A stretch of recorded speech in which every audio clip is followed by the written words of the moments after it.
Bonsoir Ariane Séguillon. Bonsoir. Bienvenue sur notre Merci plateau. beaucoup. Vous êtes actrice, héroïne, entre autres de la série Demain nous appartient, mais on vous retrouve aussi au théâtre, notamment cet été à Avignon. Mais si vous êtes là aujourd'hui avec nous, c'est pour parler de votre addiction et vous acceptez d'en parler en exclusivité ce soir, Ouais. voilà, pour la sortie de ce livre, voilà, qui s'appelle très frontalement La grosse. La grosse. À qui s'adresse cette phrase et qui la prononce, Ariane Séguillon? Alors, on m'a beaucoup appelé comme ça, donc je me suis dit que c'est un nom dont on m'a affublé pendant quelques années, donc je me suis dit que c'était pas mal de l'appeler comme ça, de le dire franchement. C'est une petite fille aussi, hein, qui un jour, de façon extrêmement naïve, mais très frontale Oui, aussi, même mignonne. ou Enfin, elle, comme ça. En fait, ce qui s'est passé, c'est qu'elle était avec sa grand-mère, qui m'avait suivi dans différents projets, mais qui ne connaissait pas ma série. Demain nous appartient, et la petite fille regardait, elle lui a dit mais elle fait qui dans la série en fait? Et elle a répondu très franchement, elle fait la grosse. Je vous avoue que il fallait l'entendre, mais voilà quoi. Et vous dites d'ailleurs, effectivement, c'était une réalité, et vous la décrivez, hein, votre boulimie, puisqu'il s'agit de cela, de cette maladie que vous comptez très sincèrement dans ce livre, 60, 70, 80, 100 kilos. Une maladie qui intervient à un moment très précis dans votre vie. Vous racontez votre petit frère qui a été violé par votre oncle paternel, et bien plus tard, il vous apprend qu'il a un cancer. Oui. En fait, le jour où il m'apprend qu'il a un cancer, j'ai pas tout de suite réalisé, mais je suis allée dans une boulangerie, je me suis acheté 5 croissants, 5 pains au chocolat que j'ai mangé, je crois, en même pas une minute. Et je pense que ça a été le déclic. Je l'ai retrouvé après en psychanalyse, mais je pense que ça a été vraiment le déclic de ma vraie grosse boulimie. J'ai toujours adoré la nourriture, mais là, j'avais passé un cap. Vous décrivez des dizaines de paquets de bonbons, des tablettes de chocolat, des dizaines de baguettes de pain, de camembert, exactement. Vous dites que vous suicidez par la nourriture. Oui, c'est ça, c'est une forme de suicide. C'est-à-dire qu'en fait, j'arrivais plus à trouver quelque chose qui me remplissait assez.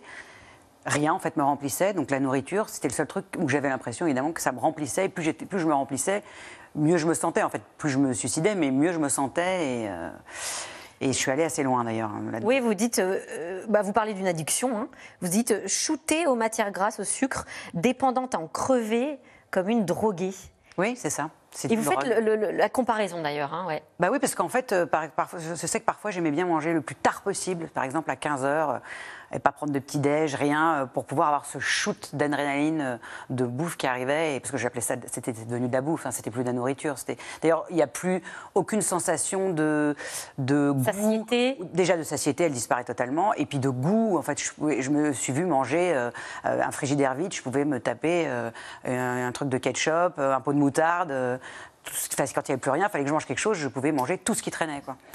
La boulimie, l'anorexie aussi, d'ailleurs, touche 900 000 personnes en France. Ça, je ne savais pas, c'est énorme. C'est une maladie qui n'est pas rare, qui n'est pas méconnue, et pourtant, il y a un tabou autour de cette maladie. On parle surtout beaucoup plus de l'anorexie, parce que, entre parenthèses, on trouve que c'est plus sexy d'être maigre que gros. Hein. Donc, on parle plus de l'anorexie, la boulimie, devenir gros. Il y a une vraie grossophobie, quand même, il ne faut pas se le cacher.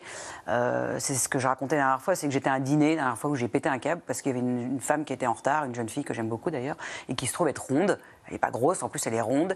Et il y a un mec qui était à table et qui a dit « Mais qu'est-ce qu'elle fout, la grosse ?» Il n'aurait jamais dit « Qu'est-ce qu'elle fout, la maigre ?» Vous voyez, ce ne serait pas arrivé. Vous avez été victime vous-même de grossophobie. Vous en parlez aussi, hein, dans le livre. Oui, bien sûr. Oui, très souvent.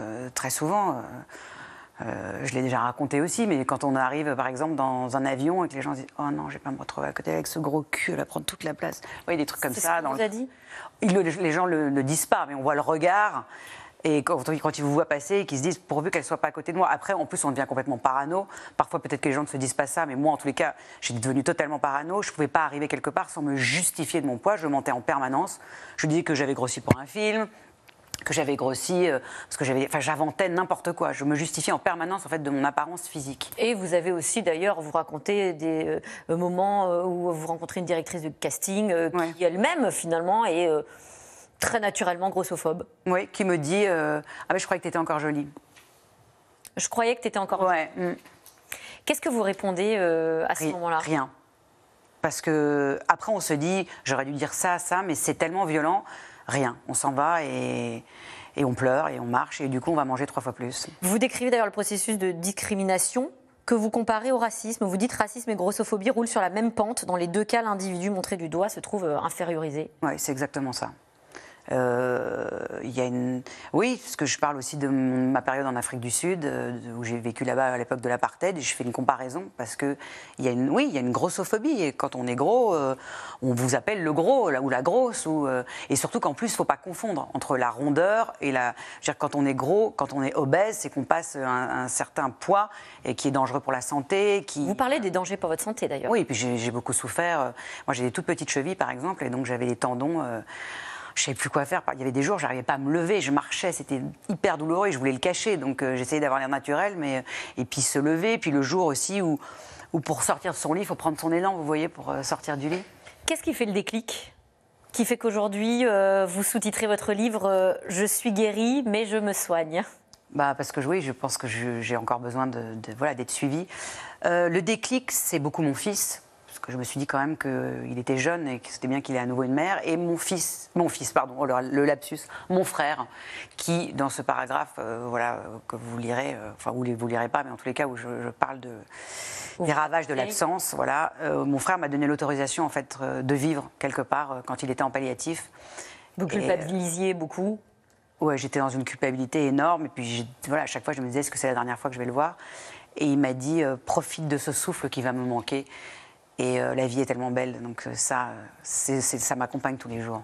Qu'est-ce que vous diriez justement à tous ceux qui peuvent nous regarder et qui ont connu des souffrances ou qui connaissent des souffrances comme vous ? Déjà, apprenez-vous à vous aimer, parce que je sais qu'il y a beaucoup de femmes qui m'envoient des messages et je les vois, elles sont belles, elles sont magnifiques. C'est pas parce qu'on est rond qu'on est moche, c'est pas parce qu'on est gros qu'on est moche. Et en plus, moi, j'ai vraiment maigri parce que j'avais des problèmes de santé. Mais à quand des Ashley Graham en France Ashley Graham, vous connaissez le top modèle qui est obèse et qui est sublime.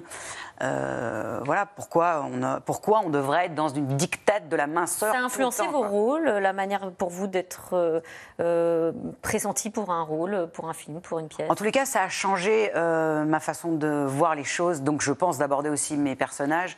Je suis devenue, je pense, beaucoup plus tolérante et beaucoup plus, entre parenthèses, humaine. Parce que quand on vit ça, on change. On change avec sa vision du monde et des autres. On est beaucoup plus tolérant et je suis devenue totalement allergique aux gens qui ont des problèmes avec la différence depuis ça. Aujourd'hui, vous vous sentez guérie ? Mais je me soigne. Oui, vous dites vous-même, j'ai du mal à me voir comme je suis. Encore aujourd'hui, je demande des pantalons qui sont 3 fois ma taille. Je me vois pas. Et pourtant, j'ai été obèse que 5 ans. Enfin, Mais c'est vrai que je ne me vois pas encore mince. Vous avez des échos des lecteurs, des lectrices ? Ça commence là, oui. Des témoignages assez émouvants de femmes qui me disent ça me donne envie d'apprendre à m'aimer. Et je pense que ça, si mon livre peut servir à quelque chose, si ça peut apprendre aux femmes à s'aimer et certaines femmes m'envoient que leur mari leur disent qu'elles sont moches, qu'elles ont un gros cul, j'ai envie de dire partez. Voilà. Merci Ariane Sévillon. La suite dans votre livre, La grosse, je suis guérie, mais je me soigne. Voilà, c'est chez Flammarion, témoignage lumineux pour tous Merci beaucoup. Qui nous regardent. Et on vous retrouve bien sûr à la télé, mais aussi au théâtre, au Festival d'Avignon cet été. Tout de suite, c'est dans l'air qui va revenir bien sûr sur la situation en Ukraine. Est-ce qu'un compromis est envisageable ? C'est avec Caroline Roux dans quelques instants. Je vous rappelle également que France Télévisions se mobilise toute la semaine en faveur du peuple ukrainien, en partenariat avec la Croix-Rouge. N'hésitez pas à envoyer vos dons à l'adresse qui s'affiche sur votre écran, internet ou SMS au 92 200. Bonne émission.